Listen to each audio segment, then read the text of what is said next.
terra dos índios goitacazes. Quando lá chegaram, no início do século XVI, os portugueses encontraram forte resistência dos habitantes à implantação do cultivo da cana-de-açúcar. Por este motivo, a colonização da área só se deu de forma efetiva a partir de 1627, com a pecuária. O surgimento da agroindústria açucareira aconteceu em 1652, com a instalação do primeiro engenho de açúcar, que deu início ao progresso na região. O petróleo, que hoje é a principal atividade econômica da cidade, só foi descoberto em 1974, no Farol de São Tomé. Hoje, no programa Cidades, nós vamos conhecer um pouco do município de Campos. Meus convidados são o deputado Geraldo Pudim e o diretor de Relações Institucionais da Fundação Ulisses Guimarães, professor Edmar Teixeira. Queria agradecer muito a presença dos senhores, deputado, professor. Antes da gente começar a nossa conversa, eu vou pedir um minutinho, senhores, e a gente vai assistir a um VT sobre a cidade de Campos, para o pessoal de casa conhecer um pouquinho sobre a cidade. A cidade de Campos foi fundada no dia 28 de março de 1835. Está localizada ao noroeste do estado do Rio de Janeiro. É a maior cidade do interior fluminense e a 10ª maior do interior do Brasil, com uma população estimada pelo IBGE em 483.970 habitantes. É também o município com maior extensão territorial do estado, ocupando uma área de 4.000 quilômetros quadrados. A cidade é referência na área universitária, com instituições como a Universidade Estadual Norte Fluminense e o Instituto Federal Fluminense. As principais atividades econômicas são a exploração e produção de petróleo, a indústria de cerâmica e a usina sucroalcooleira. Influenciada pela plantação de cana-de-açúcar, a culinária da cidade tem os doces mais famosos do Brasil. O campista ficou conhecido como Papa Goiaba, devido à fama da goiabada cascão produzida no município. O pessoal de casa já está a par das principais atividades de Campos. Queria começar falando da economia da cidade, né? Como eu falei na abertura do programa, a instalação do primeiro engenho de açúcar foi o pontapé inicial para o progresso de Campos. E hoje ele é o segundo município que mais produz cana no país. Mas tem algum problema de defasagem, tanto do açúcar quanto do etanol, né, deputado? Olha, Malva, nós estamos vivendo hoje um momento muito difícil da indústria sucroalcooleira, não só no município de Campos, mas também na região norte, na região noroeste. Para que você tenha assim, uma noção do que a gente vai falar, em 1814, que chegou a ser assim, o auge da cana-de-açúcar, Campos conseguiu produzir, em 1814, 8 milhões e meio de toneladas de cana, de açúcar processado, não de cana, né? E a gente chega em 2015, 2016, hoje, Campos não produzindo 1 quilo sequer de açúcar. A produção é só de etanol, deputado? Só etanol. Nós temos ainda, da capacidade instalada que nós temos, nós chegamos a ter lá em 1814 400 engenhos, e nós chegamos agora a apenas 3 usinas que funcionam ainda em Campos, e acima de forma precária, com a capacidade produtiva instalada de 4 milhões de toneladas de cana, e no ano passado nós chegamos ao pior cenário que nós podíamos imaginar, nós tivemos apenas 1 milhão e 200 mil toneladas de cana para processar. Então isso significa dizer que nós temos 2,8 de capacidade ociosa nas indústrias. Isso não há indústria que possa resistir a isso. Então esse processo se deu, evidentemente, por uma desídia, não só da classe política, mas da classe empresarial à época, que não observaram que a vida é cíclica.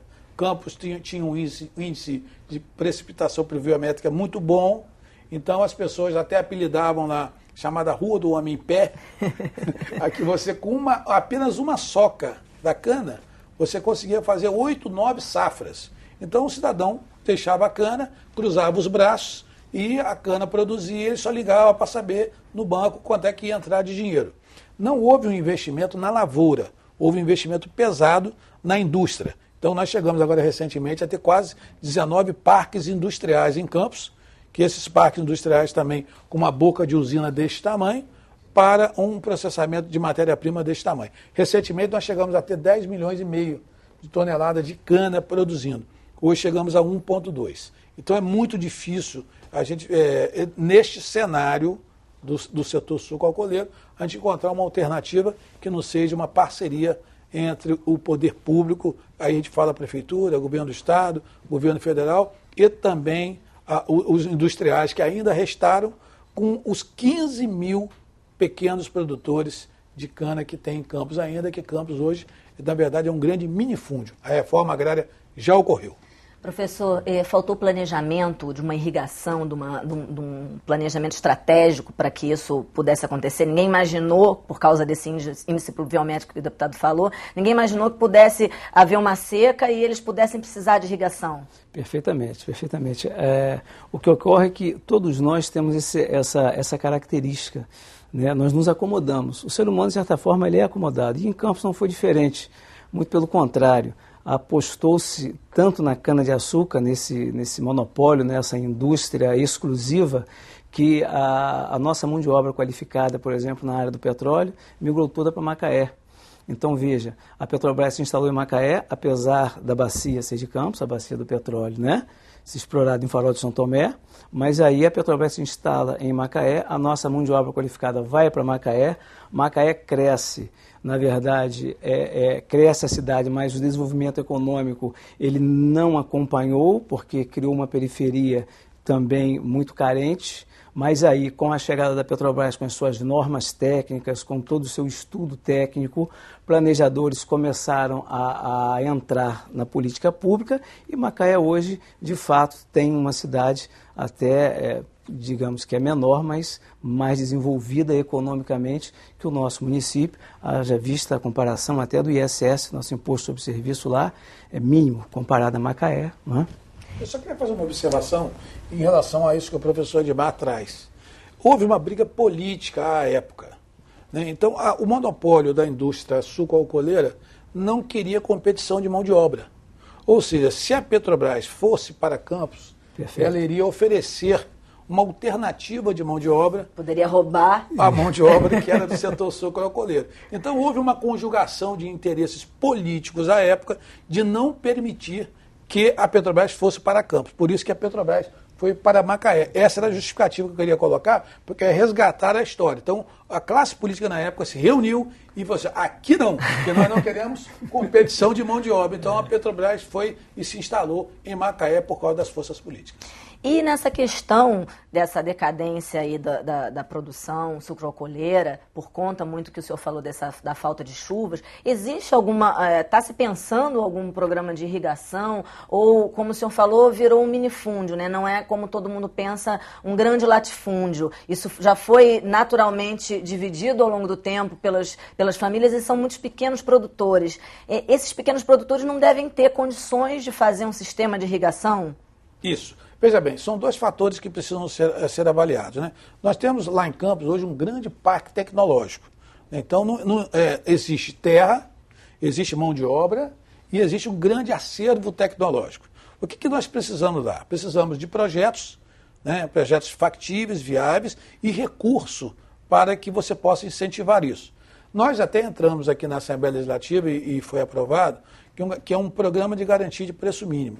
O que isso significa? Porque o pequeno produtor, né, de cana, ele faz um aporte de recurso para que ele possa, ao final da safra, retirar um lucro para o sustento da sua família. E a terrinha dele é coisa pequena. Então ele às vezes faz aquele investimento e se houver uma oscilação de preço no mercado, ele não só perde o dinheiro, como deixa de ganhar o seu sustento. Então, as pessoas não querem mais arriscar. Então, esses 15 mil pequenos produtores não querem arriscar. Então, esse programa que a gente aprovou aqui era uma forma do governo subsidiar, se necessário for, a oscilação de preço para que esse pequeno produtor não tenha prejuízo. Se tivesse uma queda muito grande, ele tivesse uma garantia de um preço mínimo ali. A exemplo do que existe já no governo federal, né? Então, nós apresentamos esse projeto, aprovamos aqui. Infelizmente, não houve sensibilidade por parte da equipe do governador Pezão, houve o veto, e eu estou tentando ver com as bases da Assembleia Legislativa, que é independente, para ver se a gente derruba esse veto. Paralelo a isso, há necessidade, e a gente já conversou com o secretário Cristino Alves sobre isso, de nós fazermos um projeto piloto de irrigação. Não se fala mais em agricultura sem irrigação. Então nós temos ali em Campos ali mais de 1.500 quilômetros de canais, que na época foram feitos canais para drenagem, porque Campos era uma região muito... Chovia demais. Muita água, muita lagoa, então ela foi feita de drenagem. Mas que a gente possa utilizar esses nossos canais, essa malha de canais, agora no inverso. Ou seja, quando tiver muito cheio, você tem possibilidade de utilizar, e quando não tiver, você pode bombear a água do Paraíba para esses canais e eles servirem de tronco para irrigação. Então não há mais que se falar. Então a gente apresentou essa sugestão ao secretário Cristino Áureo, que junto com os produtores de cana lá da região, o pessoal da usina Paraíso, o pessoal da usina da Coagro, né, e o pessoal também da Cana Brava, para que a gente pudesse sensibilizar o governo a desenvolver um projeto de irrigação, que é a única alternativa. Ou seja, você tendo a garantia do preço mínimo, você tendo um grande projeto de irrigação, obviamente nós podemos voltar a ser pujantes no que diz respeito à produção de cana e, consequentemente, voltar a produzir açúcar, que é o sonho de todo campista. Professor, nas minhas pesquisas apareceu que, exatamente o deputado falou agora que Campos não produz nem mais açúcar, mas que antes, mesmo quando produzia, eles não fizeram uma diversificação da produção de açúcar, eles se ativeram apenas ao açúcar cristal. Perfeito, perfeito. Na realidade, não houve interesse, é o que o deputado colocou, né? Houve um comodismo geral, então não houve interesse de diversificar essa cultura e ficamos no monopólio. A gente vê aí vários outros municípios que têm, o Ribeirão Preto, por exemplo, é uma referência em agronegócio, e ali você tem o café, você tem várias outras culturas, e nós somos uma extensão de mais de 4.000 quilômetros quadrados, e isso dá, de fato, uma impressão no grande latifúndio, mas há uma dificuldade grande, porque os reflexos hoje são exatamente por isso. Não se pensou em hipótese nenhuma de migrar com o feijão ou com outra cultura qualquer. Não é? Isso aí é com certeza. E observando que Campos tem toda a capacidade. Você tem uma capacidade técnica instalada, você tem 2 BRs que cortam a cidade hoje, que é a BR-101 e a BR-356. Para fazer o transporte. Nós temos um aeroporto alfandegado, que nós temos ali. Então, hoje, com a instalação do Porto do Açu, é também uma outra possibilidade que surge fortemente na região. O Açu fica localizado no município de São João da Barra, mas é colado... Fazer o escoamento da produção. Então, todas as condições... Então, a infraestrutura, nós temos energia, nós temos água, nós temos assistência técnica, nós temos aeroporto, nós temos porto, nós temos estrada, nós temos tudo. Falta vontade política para solucionar o problema. E aí é a grande questão, que é o grande debate que nós estamos trazendo nesse programa que a Assembleia nos oferta aqui, que é, no momento de crise, nós não precisamos falar mais em crise, temos que apresentar solução.